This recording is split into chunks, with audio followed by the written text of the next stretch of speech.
नमस्कार, मैं हूं अमृता निमेशन और आप देख रहे हैं आदि टीवी की खास पेशकश। आज बात छत्तीसगढ़ में गठबंधन पर होती तकरार की। 2024 के लोकसभा चुनाव की बिसात बिछने के साथ ही छत्तीसगढ़ में चुनावी शब्दवान चलने लगे हैं। कांग्रेस के इंडिया गठबंधन पर छत्तीसगढ़ में भाजपा ने तंज कसा है। डिप्टी सीएम अरुण साव ने कहा है कि जब इंडिया गठबंधन वाले अपने मसले में उलझे हुए हैं तो फिर देश के मुद्दे को कैसे सुलझाएंगे। इंडिया गठबंधन पर जनता को भरोसा नहीं है। वहीं कांग्रेस पार्टी के पूर्व मंत्री व विधायक उमेश पटेल ने पलटवार करते हुए कहा कि इंडिया गठबंधन की तैयारी को देखकर भाजपा घबराई हुई है। उन्होंने इसमें विभिन्न पार्टियां जुड़ी हुई है, ऐसे में स्वाभाविक सी बात है कि उनमें कुछ ना कुछ वाद विवाद होगा। अब कांग्रेस जो भी तर्क दे, लेकिन इंडिया गठबंधन में पिछले कुछ दिनों से जो खटास देखने को मिल रही है, इससे भाजपा में एक अलग सी मिठास है। ऐसे में देखना होगा कि गठबंधन कितना भाजपा को प्रभावित करता है। क्या देश की जनता इस गठबंधन की सरकार पर भरोसा करती है, या फिर एक बार फिर से प्रधानमंत्री नरेंद्र मोदी का मैजिक छत्तीसगढ़ में चलने वाला है। आज इसी पर चर्चा करेंगे, लेकिन उससे पहले एक नजर डालते हैं कुछ बयानों पर।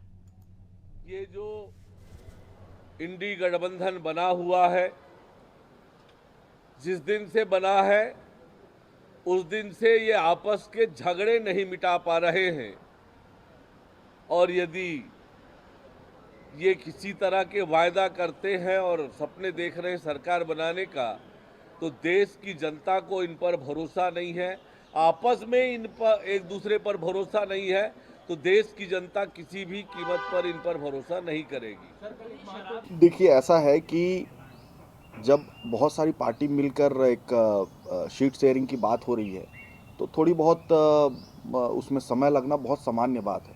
लेकिन जिस तरह से पिछले 5-7 दिन से समझौते आगे बढ़े हैं, मुझे लगता है भारतीय जनता पार्टी इससे चिंतित है और लगातार इस पर बयानबाजी कर।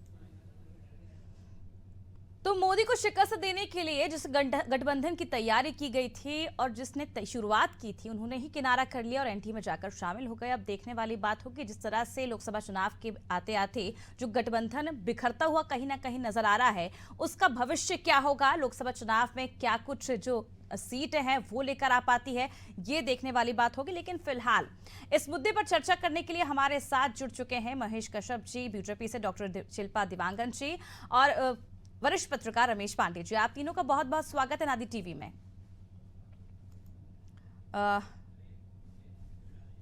चलिए, माफी चाहेंगे, इस वक्त हमारे साथ तौकीर रजा जी भाजपा से जुड़ चुके हैं और कांग्रेस से रुपेश दुबे जी जुड़ चुके हैं और वरिष्ठ पत्रकार गंगेश द्विवेदी जी जुड़ चुके हैं। आप तीनों का बहुत बहुत स्वागत है नादी टीवी में।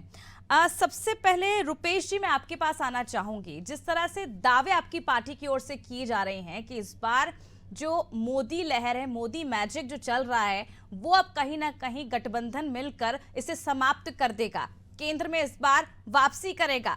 लेकिन जिस तरह से बिखरता जा रहा है, आपकी पार्टी के जो गठबंधन में जुड़े थे वही लोग किनारा कर रहे हैं और ये भी कहा जा रहा है कि हमारी कोई सुनने वाला नहीं, और अंतरकला की जो खबरें वो लगातार सामने आ रही हैं। अमृता जी नमस्कार जी, देखिए, जब से इंडिया गठबंधन इंडिया गठबंधन बना, तब से भाजपा को इंडिया नाम से भी तकलीफ होना प्रारंभ हो गया था। और सने सने भारत की राजनीति में जिस प्रकार से जुमला एक कहावत था, आज गारंटी का नाम ले लिया है, उससे भी भाजपा अपने अपने क्रियाकलापों से, भाजपा ने जिस प्रकार 10 साल से आम जनता को छला है, महंगाई बेरोजगारी की मार दी है, और किसानों ने जिस प्रकार से सड़क में आकर के आंदोलन करना फिर से प्रारंभ कर दिया है, और कानूनों में बदलाव करके जिस प्रकार से ये भारत की जनता को किस दिशा में ले जाना चाहते हैं, देश को किस दिशा में ले जाना चाहते हैं, इनकी कार्यप्रणाली इतनी, इसके कारण आज रिजर्व बैंक की स्थिति भी नाजुक होने के दौर में है। भारत की आर्थिक स्थिति सिर्फ ये आंकड़ों में दिखा रहे हैं, लेकिन देखिए, इंडिया गठबंधन एक परिवार की तरह काम कर रहा है, और निश्चित रूप से भारतीय राजनीति में इंडिया गठबंधन आने वाले लोकसभा के चुनाव में अपने मजबूती से उपस्थिति दर्ज करा करके जो भाजपा के आम जनता के हितों के विरोधी सरकार भाजपा की सरकार है, उसे उखाड़ फेंकने के लिए जनता संकल्पित है इंडिया गठबंधन के तले। ठीक है रुपेश जी, आप ये कह रहे हैं कि जिस तरह से संकल्पित है इंडिया गठबंधन, किसी तरह की कोई अंतर कला नहीं है और आगे बढ़ रही है, मजबूती के साथ आगे बढ़ रही है। कई दावे आप कर रहे हैं, कई आरोप आप भाजपा पर लगा रहे हैं, लेकिन मेरा सवाल आपसे यही है, अगर हम सिर्फ छत्तीसगढ़ की बात करें तो 10 साल बीजेपी ने राज किया, उसके बाद फिर जब कांग्रेस यहाँ पर वापसी करती है तो कांग्रेस को 5 साल बाद टाटा बाय बाय कर देती है जनता। अमृता जी, छत्तीसगढ़ की जनता ने, किसानों ने, आम जनता ने, महिलाओं ने जिस प्रकार से भाजपा पर विश्वास जताया, किसानों को 3100 रुपए नगद देने के इन्होंने जो गारंटी दी, महतारी वंदन का इन्होंने फॉर्म भराया, और उसके बाद देखेंगे इनके द्वारा जो महत्वपूर्ण छत्तीसगढ़ धान का कटोरा है, वहां के किसानों को आज तक 3100 रुपए का धान का समर्थन मूल्य नहीं दिया जा सका है। किसानों के लिए इन्होंने वादा किया था कि ग्राम पंचायत स्तर पर हम नगद भुगतान काउंटर खोलेंगे, कहीं भी काउंटर खोलना तो दूर की बात है, जो किसानों ने समर्थन मूल्य में धान को बेचा है उनको भी राशि एक मुश्त पे नहीं मिली है।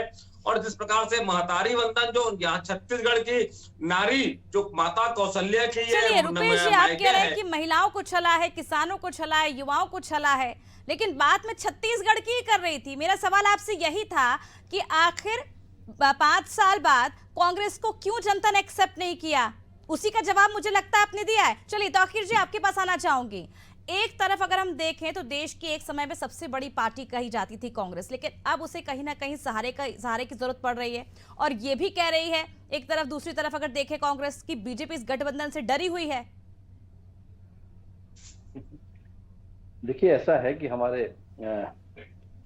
एक शेर इसके ऊपर पढ़ना चाहूंगा कि मिले ना फूल तो कांटों से हमने दोस्ती कर ली, मिले ना फूल तो कांटों से हमने दोस्ती कर ली, जिंदगी हमने यूं ही बशर कर ली। तो अब ऐसा है कि जिनको ये कांटे समझते थे, जिनको ये राह के दुश्मन समझते थे, जिनको एक दूसरे के एकदम मुंह देखना नहीं पसंद करते थे, आज ये मिलने की कोशिश कर रहे हैं। और उसके बाद स्थिति यह है कि वो डूबता हुआ जहाज है, और डूबते हुए जहाज से आपने देखा होगा सबसे पहले चूहे कूद कूद के भागते हैं। तो अभी इनके यहां से कैसे भागा जा रहा है, लोग कैसे भाग रहे हैं, ये आप भी जानते हैं। और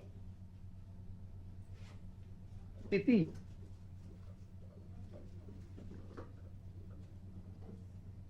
चलिए तौकीर जी, शायद मुझे लगता है आपकी आवाज़ जो हम तक नहीं पहुंच पा रही। रुपेश जी, आपके पास मैं वापस लौटना चाहूंगी। कई बड़े दावे आपकी पार्टी की ओर से किए जा रहे हैं, कई जातिवाद जनगणना को लेकर जनता से वादा किया जाता है, कहीं अग्निवीर योजना को लेकर कहा जाता है कि जैसे ही हमारी सरकार केंद्र में आएगी इस योजना को हम बंद कर देंगे और स्थायी करा जाएगा जैसे कि पहले हुआ करता था। लेकिन अगर मैं बात करूं शराबबंदी की, 5 साल का वक्त आपको जनता ने दिया, आप एक वादा महिलाओं से जो आपने किया था, जिससे आप सत्ता में आए थे, वो वादा आप पूरा नहीं कर सके, फिर आप क्या उम्मीद करते, जनता पर क्यों भरोसा करेगी? अमृता जी, शराबबंदी की बात कांग्रेस ने की थी, और निश्चित रूप से शराबबंदी के लिए एक समग्र कार्य योजना बनाकर के प्रारंभ कर दिया था। लगभग 150 से 200 दुकानें शराब की बंद की गई थी, और उसके बाद शराब ही नहीं, कांग्रेस सरकार ने तो पूर्णतः नशाबंदी के लिए सामाजिक संगठनों के साथ चर्चा करके एक रणनीति बना करके नशा मुक्ति अभियान प्रारंभ किया था।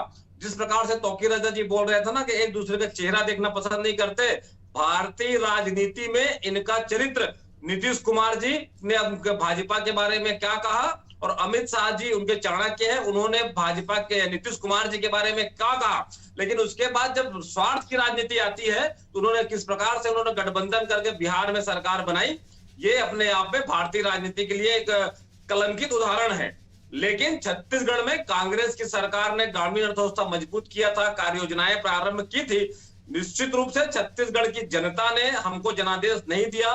छत्तीसगढ़ के किसान, भाजपा के किसानों के लिए 3100 रुपए में धान खरीदने की बात को उन पर भरोसा कर लिया, महिलाओं ने भरोसा कर लिया, युवाओं ने भरोसा कर लिया। लेकिन 4 महीने में जिस प्रकार से भाजपा ने छत्तीसगढ़ की जनता को छला, उनके भरोसे को तोड़ा। आप कह रहे हैं 4 महीने में जो जनता को छला है बीजेपी ने, आप तो 5 साल में जनता के वादों पर खरा नहीं उतर सके, विश्वास पर खरा नहीं उतर सके, आप सिर्फ 4 महीने में ही वादा खिलाफी का आरोप लगाने लग गए भाजपा पर। आरोप नहीं लगा रहे अमृता जी, प्रमाणित है। देखिए, इन्होंने 3100 रुपए धान खरीदने की बात की थी, भुगतान करने की, एक मुश्त भुगतान देने की इनके घोषणा पत्र में मोदी की गारंटी में बात लिखी गई थी, उनका इनके द्वारा कहीं पालन नहीं किया गया है। महतारी वंदन योजना में माननीय उप मुख्यमंत्री विजय फोन आ जाता कभी तो कट जाता, उसको नंबर को अलग करना, मेरी पत्नी को भी मिलेगा। लेकिन देखेंगे 18 साल से 21 साल की जो महिलाएं हैं, विवाहित महिलाएं हैं जो मतदान करती हैं, उनको भी इन्होंने महतारी वंदन योजना से वंचित कर दिया। और 60 साल के बाद की जो उम्र की जो हमारी माताएं बहनें हैं, उनको भी इनके द्वारा वंचित किया गया है। इस प्रकार से सिर्फ सत्ता में आने के लिए इनके द्वारा जो घोषणा की जाती है, गारंटी दी जाती है, सत्ता ही इनके द्वारा जिस प्रकार से जनता का जनादेश का अपमान किया जाता है, लोकसभा चुनाव में जनता इनको सबक जरूर सिखाएगी। चलिए रुपेश जी, ये बताएं आप मुझे, क्योंकि जिस तरह से आप तमाम आरोप आप लगा रहे हैं, आरोप या कहें आप कह रहे प्रमाणित हैं ये सभी बातें, तौकीर जी से जान लेते हैं। तौकीर जी, जिस तरह से यहाँ पर रुपेश जी कह रहे हैं कि जो वादे आपकी पार्टी ने किए थे मोदी की गारंटी को लेकर, जो घोषणा पत्र जारी किया था, वो वादे अब तक पूरे नहीं किए। मेरा सवाल यही है कि 5 साल का वक्त दिया जाता है किसी भी पार्टी को, किसी भी सरकार को, ऐसे में 4 महीने में आप उसे कैसे प्रमाणित कर सकते हैं? देखिए अमृता जी, अभी तो 2 महीना हुआ है, 4 महीना नहीं हुआ है हमको आए हुए सरकार में जी, है ना। 2 महीने भी पूरे कंप्लीट नहीं हुए, एक बात। दूसरी बात देखिए, मैं भी बीच में मेरी बात कट गई थी, रुपेश जी जो बात करते कि 31 रुपए बोनस की बात, तो 31 रुपए बोनस ऑनलाइन इनको मिलना चालू हो गया है। जो हमने वादा किया था बजट में भी उसको उसमें शामिल करके हमने महतारी वंदन योजना के तहत उसके लिए भी बजट बना दिया गया और उसके लिए फॉर्म भरना चालू भी हो गए और लगभग हमारे पास 70 लाख से ऊपर ज्यादा हमारे पास फॉर्म आ चुके हैं। और इसी प्रकार से हम लोग जो वादे किया, हम 2 साल बोनस देने का जो हमने पिछली बार छूट गया था, हमने वादा किया था, इस बार उनको इनके खाते में पहुंचा चुके हैं। हमने वादा किया था 18 लाख मकान देंगे, हम उसके लिए भी हमने घोषणा कर दी है और उसके लिए हमारा जो राज्यांश है हम उसको जारी कर दिए हैं। इन लोगों ने जो भी वादे किए, पहले अपने गिरेबान में जाके भाई आपने क्या करा, आपने तो कोई वादा पूरा ही नहीं किया। 36 के वादे एक भी पूरे नहीं हुए और दूसरे पर इल्जाम लगाते हो। अरे भाई अभी हम तो 2 महीना नहीं हुआ और हमने वादे पूरे करने चालू कर दिए और उस पर भी आप झूठ का आडंबर खड़ा करने की कोशिश करते हो। यह है आपका चाल और चरित्र, आपका डीएनए है ये कांग्रेस का। आपने तो कभी कुछ किया नहीं, भ्रष्टाचार पे भ्रष्टाचार करते हैं। आप क्या था, अभी जितना भ्रष्टाचार है रोज भ्रष्टाचार निकल रहा है, इतने भ्रष्टाचार आपने कर डाला है, एक का भी विकास नहीं किया। और हम जब करने जा रहे हैं तो हम पे झूठा आरोप थोपकर ये इस टाइप से उलझुल आरोप लगा रहे हैं और इस टाइप से बयानबाजी कर रहे हैं। ये राजनीति करना छोड़ दीजिए साहब। आपने 2018 के चुनाव में भी यही हरकत करी थी, इसी कारण जनता बहक बैठी और आपको चुनाव में वोट दे बैठी। लेकिन आपने 5 साल में जनता के लिए जनता का पैसा सारा जेब में भर लिया। आपने अपनी जेब भरी, गरीबों की हित की बात करते थे। गरीबों का जो चावल वहां केंद्र से चलता था, माननीय मोदी जी देते थे, उस चावल को भी आप लोग खा गए। अरे उसका पैसा आप खा गए। किसानों के हित की आप बात करते हैं। आपने छत्तीसगढ़ की संस्कृति को बड़ी बढ़ाने की कोशिश करते रहे, लेकिन दिखाने के लिए करे, आज सारा चीज निकल रहा है, सारा खेल निकल रहा है। आपने सिर्फ ठगने के अलावा कुछ नहीं किया। अगर आपको छत्तीसगढ़ की संस्कृति इतनी प्यारी थी तो भैया यहाँ के महापुरुष कम पड़ गए थे, जो एक भी योजना आपने नहीं चलाई। आपको तो सिर्फ एक ऐसा है कि जो बेफोन के दलाली में जिसका नाम था उसके नाम से हर बार योजना चलाते नजर आ जाते हो। अरे भाई यहाँ के महापुरुषों के नाम से काम करो भाई। आपने तो सिर्फ घपला किया है, उसी के सीख में किया है जो आपके महापुरुषों ने किया था, जिसके नाम से आप योजना चलाने की कोशिश करते रहे। तो ये तो आपका चाल और चरित्र है, आपका डीएनए। ये नहीं चलेगा। जनता ने उठा किया है और हम दावा कर रही है। तो आप बता दें 11 की 11 सीट में पूर्ण बहुमत के साथ यहाँ पर जीत के दिखाएंगे। ये भी आपको हमारी चुनौती है। ठीक है रुपेश जी, आपकी पार्टी पिछली बार की अगर हम बात करें 2019 की, तो उस वक्त सिर्फ 2 सीटों पर सिमट कर रह गई थी। उसमें भी काफी कम प्रतिशत से जीती थी, 50% से भी नीचा आंकड़ा था। ऐसे में क्या उम्मीद करें, इस बार कांग्रेस जो है कितनी सीटें जीत कर लाएगी? अमृता जी, कांग्रेस लोकसभा चुनाव में अधिक से अधिक सीटें जीतेगी। जिस प्रकार से इनके 9 सांसद थे और जिस प्रकार से डबल इंजन सरकार की बात करते रहे हैं, इनके 9 सांसद की जिस प्रकार से मुंह में दही जमा करके बैठे रहे। और आज देखिए आपके प्रमुख चैनल में तौकीर रजा जी ने नरेंद्र मोदी की गारंटी को जुमला करार दिया है और नरेंद्र मोदी जी के द्वारा या केंद्र सरकार के द्वारा छत्तीसगढ़ के 18 लाख परिवार के लिए राज्यांश देने के बाद केंद्र सरकार ने पैसा नहीं दिया है। इस बात को आपके प्रमुख चैनल में इन्होंने स्वीकार किया है। अमृता जी, इनके मैंने द्वारा तो स्वीकार नहीं किया, राजनाथ साहब ने नहीं किया था। ग्राम जारी कर दिए हैं, और उसके बाद आप लोगों के द्वारा केंद्र में जब भी नरेंद्र मोदी जी आते हैं तो रेलवे के नाम पर, केंद्रीय योजनाओं के नाम पर। चलिए ठीक है रुपेश जी, जिसका आप वादा कर रहे हैं कि इस बार 11 की 11 सीटें जो है वो कांग्रेस जीत कर आएगी, यहाँ पर तो यही तस्वीरें साफ नजर आ रही है, क्योंकि जो आपकी पार्टी के वरिष्ठ नेता हैं वो ही पहले मना कर चुके हैं चुनाव लड़ने से। इसके बाद एक बड़ा सवाल ये होता है, कौन सा चेहरा उतारेगी बीजेपी के सामने ताकि चुनाव जीत सके? कांग्रेस का प्रत्येक कार्यकर्ता भाजपा के नेताओं को धूल चटाने के लिए सक्षम है। जिस प्रकार से नरेंद्र मोदी अभी की तो आपके लोकसभा में प्रत्याशी नहीं मिल रहे हैं और आप बात कर रहे हैं, किस मुंह से बात कर रहे हैं भाई? चलिए सर, समय की काफी कमी है। तो आपके चैनल में, आप ये चैनल का वीडियो आप जरूर अपने मुखिया लोग को जरूर दिखाइएगा। चलिए सर, ये तो समय तय करेगा कि कौन जीतेगा कौन हारेगा, ये तो जनता तय करेगी। आप दोनों का बहुत बहुत शुक्रिया हमसे चर्चा में जुड़ने के लिए। तो देखिए, गठबंधन को लेकर लगातार घमासान जो है वो छत्तीसगढ़ में देखने को मिल रहा है, और इससे लेकर अब राजनीति गर्माती जा रही है। लेकिन जिस तरह से दावे कांग्रेस पार्टी कर रही है अपनी ओर से विधानसभा चुनाव को लेकर, ये कहा जा रहा है कि 11 सीटों में से विधानसभा चुनाव में 5 सीटें, 5 जगह पर बढ़त जो थी वो ज्यादा देखी गई थी कांग्रेस की। इसी को लेकर तर्क दिया जा रहा है, दावे किए जा रहे हैं कि इस बार जो लोकसभा चुनाव होंगे उसमें कांग्रेस बहुमत के साथ यहां पर जीतेगी लोकसभा चुनाव, 11 सीटें जीतेगी। और दूसरी तरफ अगर देखें तो मोदी की गारंटी पूरी करने पर लगातार बीजेपी काम कर रही है, जन जन तक योजनाएं पहुंचाई जा रही हैं, जो कार्य राज्य के द्वारा और जो केंद्र के द्वारा योजनाएं चलाई जा रही है जन जन तक बताया जा रहा है। अब देखने वाली बात होगी कि बीजेपी कांग्रेस जिस तरह से दावे करे, आने वाले समय में ये दावे कितने सच साबित होते हैं। फिलहाल मुझे दीजिए इजाजत और आप देखते रहिए अनादि टीवी।